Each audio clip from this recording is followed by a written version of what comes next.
लोगों ने स्टार्ट किया था, बहुत इंपॉर्टेंट टॉपिक है, that is power spectral density of unipolar NRZ format.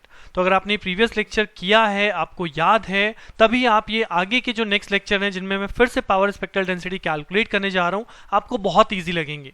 तो आगे जाने से पहले मैं यहाँ फिर से आपको ये कहूंगा कि ये प्रीवियस लेक्चर अच्छे से देख लीजिए, तभी आप आगे बढ़ें, तभी आपको बहुत ईजी लगने वाला है। क्यों? क्योंकि इन द सिमिलर पैटर्न इस लेक्चर में जो मैं डिस्कस करने जा रहा हूं, that is power spectral density calculation for NRZ polar format, और इसके अंदर मैं लास्ट लेक्चर को ही ऑलमोस्ट यहाँ पे रिपीट करने नहीं वाला हूं। लास्ट लेक्चर से मैं डायरेक्टली जो हमने टर्म वहां पे सीख ली हैं उनको मैं यहाँ पे as it is call up करूंगा, राइट? तो चलिए स्टार्ट करते हैं power spectral density of NRZ polar format. So power spectral density, as we already seen, requires 3 steps. Step number 1, Fourier transform of NRZ pulse हम calculate करते हैं, that is XF। तो अगर मैं इस स्टेप की बात करूं तो this step is similar to your last previous lecture जहां पे हमने NRZ पल्स कंसिडर की थी। तो NRZ पल्स की अगर मैं बात करूं तो this is x of t, जो कि हमारी 0 से tb तक रहती है, मैग्नीट्यूड इज 1, जिसे हमने बोला था -tb/2 तक tb/2 तक लिख सकते हैं। और फिर हमने इस पल्स का फोरियर ट्रांसफॉर्म कैलकुलेट किया था, and that Fourier transform is calculated by the formula -∞ x of t ⁻ j2π(f)t, जहां पे आपने वैल्यू पुट करी, लिमिट्स पुट करी, और लिमिट पुट करने के बाद हमने ये कैलकुलेशन की थी for the Fourier transform of NRZ pulse, जो कि यहाँ पे एज इट इज यूज होने वाली है। इसलिए मैंने आपको बोला था इस लेक्चर में आने से पहले कि आप प्रीवियस लेक्चर को याद रखिएगा। प्रीवियस लेक्चर आपको याद हो, नहीं याद है तो इसको हमने कैसे कैलकुलेट किया है वो आप प्रीवियस लेक्चर में जाके देख सकते हैं, राइट?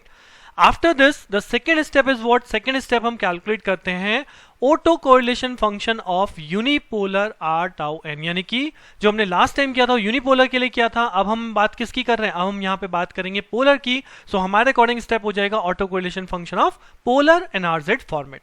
और जब हम ये कैलकुलेट कर लेंगे उसके बाद हम वेनर-किंचिन फॉर्मूला का यूज करके पावर स्पेक्ट्रल डेंसिटी कैलकुलेट करते हैं। So let's start our second step, that is step number 2, auto correlation function of polar NRZ format. Polar NRZ format हम कैसे रिप्रेजेंट करते हैं? फिर रिमेंबर पोलर फॉर्म के अंदर अगर कोई वेरिएबल हमें, जो सिंबल हम रिप्रेजेंट कर रहे हैं, symbol 1 that is represented by a and symbol 0 is represented by -a।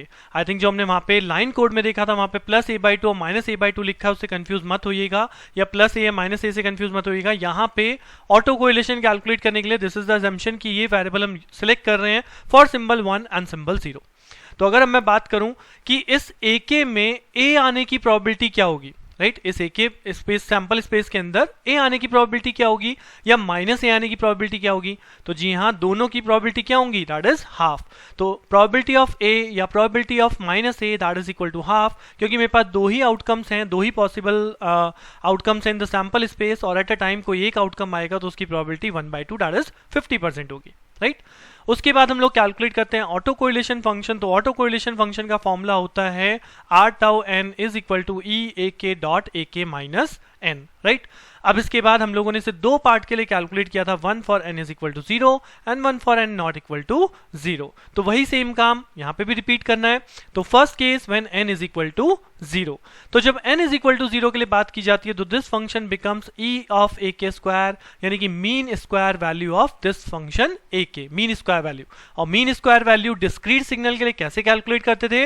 I also shown you the formula कि मीन वैल्यू कैसे कैलकुलेट करते थे, summation i is equal to 1 to n xi pxi, और अगर mean square value calculate करनी है तो यहाँ पे हो जाता है xi स्क्वायर pxi, राइट? तो अगर मुझे AK को AK के साथ मल्टीप्लाई करके, मतलब यहाँ पे मीन स्क्वायर वैल्यू कैलकुलेट करनी है, so what is the value और how will calculate the probability? जी हाँ, वही सेम टेबल मैं यहाँ पे दोबारा आपको शो कर रहा हूँ जो मैंने पिछले लेक्चर में भी हम लोगों ने समझी थी कि we have two signals AK and AK। Now these two signals only have two values, either ये भी 0 1 हो सकता है और ये भी 0 1 हो सकता है, राइट? क्लियर? क्योंकि दोनों सेम सिग्नल है ना, तो एक बाइनरी कॉम्बिनेशन के कितने वैल्यूज हो सकते हैं? 0 1, इसके लिए भी 0 1। Now if I amplitude represent करा जाए, इसके बाद हम लोग एम्पलीट्यूड रिप्रेजेंट करते हैं, तो वहां पे AK का एम्पलीट्यूड क्या होगा? 0 इस टाइम रिप्रेजेंट कर रहा है -a को, राइट? क्योंकि because we are in polar NRZ format, और अभी हमने देखा था कि 0 रिप्रेजेंट करने के लिए हम -a सिंबल का यूज कर रहे हैं, ठीक? सो यानी कि 0 रिप्रेजेंट कर रहा है -a को, 0 रिप्रेजेंट कर रहा है माइनस ए को, 1 रिप्रेजेंट कर रहा है प्लस ए, 1 रिप्रेजेंट कर रहा है प्लस ए। तो अगर मैं यहाँ पे ए के स्क्वायर यानी कि मल्टीप्लाई करें तो ये हो जाएगा ए स्क्वायर और ये भी हो जाएगा A square, right. What is the probability of this A K square? What is the probability? Probability is what? इस 0 आने की प्रोबेबिलिटी क्या है? दैट इज 1/2 और 1 आने की प्रोबेबिलिटी क्या है? अगेन 1/2। तो इन दोनों की प्रोबेबिलिटी क्या थी? 1/2। तो यानी कि जब मैं ये सिंबल कैलकुलेट करूंगा तो what is the value? Value is A square into 1/2 plus A square into 1/2 as per this formula, right. So multiplication कर दी A square into half, A square into half, यानी जब मैं ऐड ऑन करूंगा so what is the final result I will get? I get that is equal to A square. So auto correlation function की value n is equal to 0 के लिए calculate कर ली है। Now similarly auto correlation किसके लिए calculate करेंगे? n not equal to 0। तो जब n नॉट इक्वल टू 0 होता है तो हमारा फंक्शन बनता है a के डॉट a के माइनस n, यानी दोनों अलग अलग फंक्शन। और सेम केस अगर मैं यहाँ पे टेबल ड्रॉ करूं a के और a के माइनस n दो अलग अलग फंक्शन मानते हुए, तो now these two are two separate binary variables. तो यहाँ पे 4 कॉम्बिनेशन बनते हैं 0 1 0 1, 2 टाइम 0 2 टाइम 1। अब अगर इनको एम्पलीट्यूड बेस पे रिप्रेजेंट आप करेंगे तो एम्पलीट्यूड क्या हो जाएगा? a के लिए एम्पलीट्यूड हो जाएगा 0 represent minus a, 0 represent minus a, 1 represent a, 1 represent a। Similarly अगर हम a के माइनस n को रिप्रेजेंट करेंगे तो 0 represent minus a, 1 represent a, 0 represent minus a, 1 represent a, right. After that we need to multiply, तो a के into a के minus n multiply करेंगे। सो मल्टीप्लाई में यहाँ मिलेगा माइनस a स्क्वायर, यहाँ भी मिलेगा माइनस a स्क्वायर, यहाँ भी मिलेगा minus a square, sorry this is plus a square, minus a into minus a and this a into a that is plus a square, right. And what is the probability? Probability यहाँ पे कितनी है? Probability है एक particular combination आने की probability क्या होगी out of 4 combination? That is 1/4, 1/4, 1/4, 1/4 means each symbol have equal probability. So अगर मैं इस फॉर्मूले को कैलकुलेट करूं, इसकी वैल्यू कैलकुलेट करूं तो कैसे कैलकुलेट करते हैं?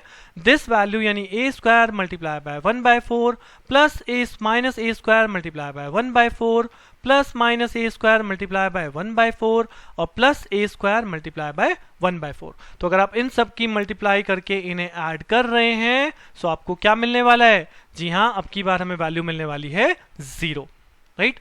तो दैट मीन्स अगर मैं पूरा ऑटो कोरिलेशन फंक्शन लिखूं for n is equal to 0 I have that value is a square and for n not equal to 0 यानी other than 0 कुछ भी वैल्यू है, the answer is 0। Auto correlation की value क्या हो गई? 0।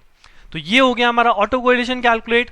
फ्रीक्वेंसी रिस्पांस हमारा सेम एज इट इज है एनआरजेड पल्स के लिए, वो हम कैलकुलेट कर चुके हैं। So the third step is calculation of power spectral density. तो पावर स्पेक्ट्रल डेंसिटी का फॉर्मूला आप लोगों के सामने है 1/TB XF mod square summation n is equal to minus infinity to infinity r tau n e to the power minus j 2 pi fn TB। Now XF की वैल्यू मुझे पता है, XF की वैल्यू होती है TB sinc of FTB, right. इसका हो जाएगा होल स्क्वायर, तो यहाँ सिंक का स्क्वायर, यहाँ TB का स्क्वायर, जो कि एक तरह से एक TB कैंसिल आउट कर देगा, तो यहाँ एक तरह से बचेगा TB सिंक स्क्वायर FTB।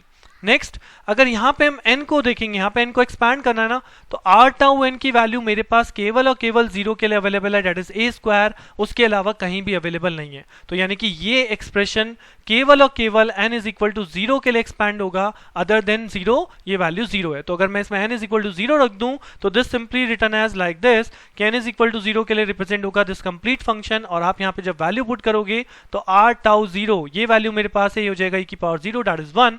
तो अल्टीमेटली जो मेरे पास आंसर बनेगा that is TB of sinc square FTB, और यहाँ पे जो वैल्यू बचेगी वो बचेगी a square. So I got this is the power spectral density of polar NRZ format. So I hope आपको ये प्रोसेस बिल्कुल सेम टू सेम पिछले लेक्चर के बेस पे लगा होगा, इसलिए मैं आपको बहुत बार एम्फेसिस देके मैंने बोला है कि आप पिछला लेक्चर जो है, जो हमने जहां से power spectral density calculation start करी है, अगर आपने वो अच्छे से समझ लिया तो ये लेक्चर उतना ही आपको इजी लगने वाला है जितना वो प्रोसेस आपको समझने के बाद लगा होगा, राइट। तो इस लेक्चर के लिए यहीं तक रखते हैं। नेक्स्ट लेक्चर में नेक्स्ट पोलर फॉर्मेट के लिए हम लोग ड्राइव करेंगे, और नेक्स्ट फॉर्मेट हमारा कौन सा है? That is bipolar NRZ. अब तक हमने यूनिपोलर कर लिया, पोलर कर लिया, नेक्स्ट में हम लोग बात करने वाले हैं बाइपोलर एनआरजेड फॉर्मेट की। So stay tune with me, मिलते हैं नेक्स्ट लेक्चर में। Thank you.